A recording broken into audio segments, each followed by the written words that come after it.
Hey time travelers, today's question: how do you go about finding your superpower? Let's dig in and find out, shall we? Hey everybody, my name is Jesse. I'm an NAAP certified life coach. Welcome to my Warrior Wednesday series, helping men to train their thinking to become a warrior in their daily life. Join with me in the transformation. So today's question is a little more complex, and yes, I realize there's some clickbait factors to it, but it is true.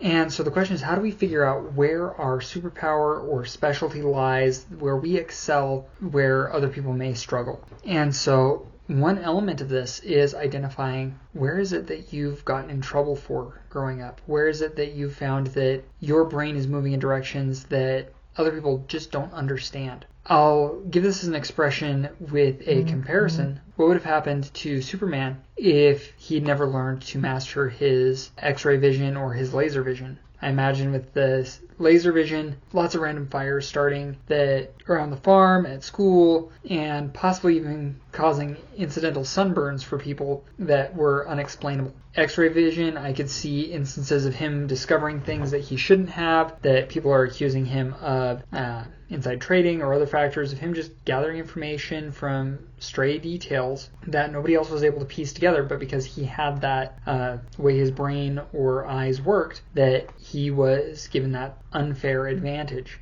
And many of us have these kind of details in our minds, in our brains, in how our body operates. But because we don't operate in the same fashion as everybody else, we're called broken or dysfunctional. If you're familiar with the X-Men, what would have happened if Professor X never created the X-Men? What would have happened to Wolverine? What would have happened to Cyclops? What would have happened to Storm? And they allowed their powers to run rampant and were never given the resources to actually master these abilities and put them to use. Instead of being great heroes of the world, they would have been menaces to their various surroundings. In the case of Cyclops, again, his biggest threat was his vision, his laser vision was on almost constantly. So in his case, he needed something to help maintain that. In his case, a external resource was given to help him master it. In some of the later comics or whatever, it shows him in various options of either just mastering to where he no longer needs the goggles and sunglasses, or where he utilizes the sunglasses and goggles to just be able to function more effectively without having to focus on it quite as much.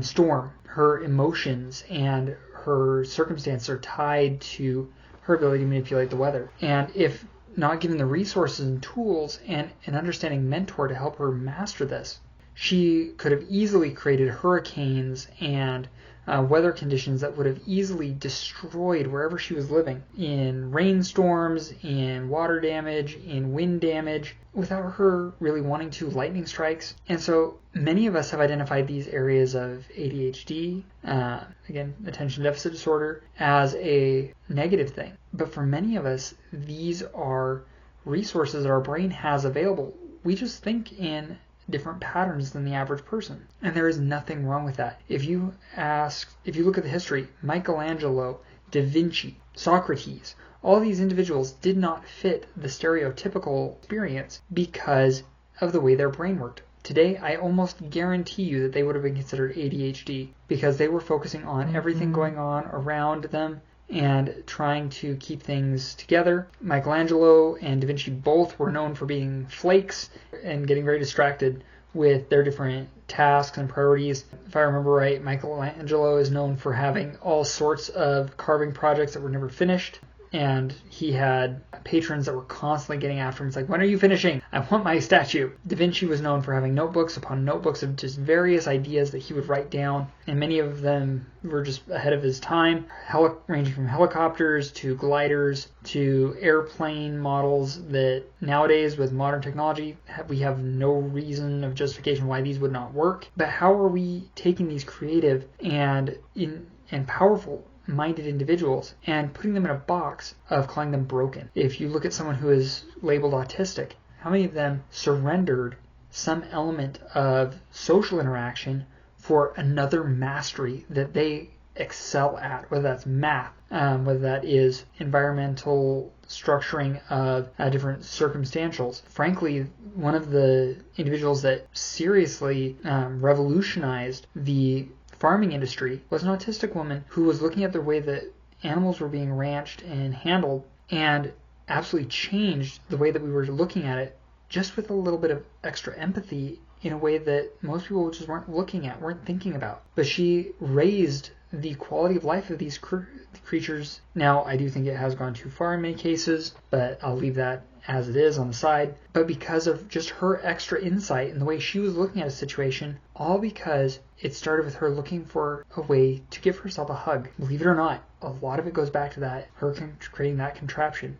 But how many of us limit ourselves and don't allow ourselves these creative outlets that really are where we thrive, where we can change the world, simply because we don't want to look at the world, or because the world rather wants to look at us as broken? What if we challenged it? What if we said, I have something I'm good at, something that I thrive in? What if you mastered your superpower and learned to go from a nuisance to a superhero? What would change? How would people interact with you differently? I think it would be amazing to see the world come to life again. What would happen if we had Teslas, Edisons, Da Vinci's, Michelangelos, Socrateses walking down the street every day who just didn't know it, who saw themselves as broken, as misfits? Let's turn this island of misfit toys into a masterpiece, a world where we're creating opportunities for jobs that never existed, creating environments where we can thrive and create circumstances to express where we thrive. Stop looking at ourselves as interchangeable cogs in a machine and say, I don't fit. I need to create where I fit. I want to create an environment where I can thrive, and stop judging ourselves on being misfits, being broken. Claim your superpower and let's thrive. Let's take the X-Men world that views mutants as broken, as something that doesn't fit in, and let's create an environment where our superpowers have a place. Let's change the world. Thanks for joining me today. Now, if you think I've gone off the deep end and I'm off the rails, call me out. Let's have a discussion about it. Let's see if we have an opportunity to grow or learn from each other. Otherwise, if you just need some help implementing this, reach out. I'm here for you. I'd love to help. I'd love to give you a hand. Or who do you know who could get value from this video? I invite you to share it with them. Now, don't forget to like and subscribe so you don't miss out on notifications on future uploads and videos. And let's be the change that we want to see in the world. Join me. One person at a time, let's watch this avalanche begin.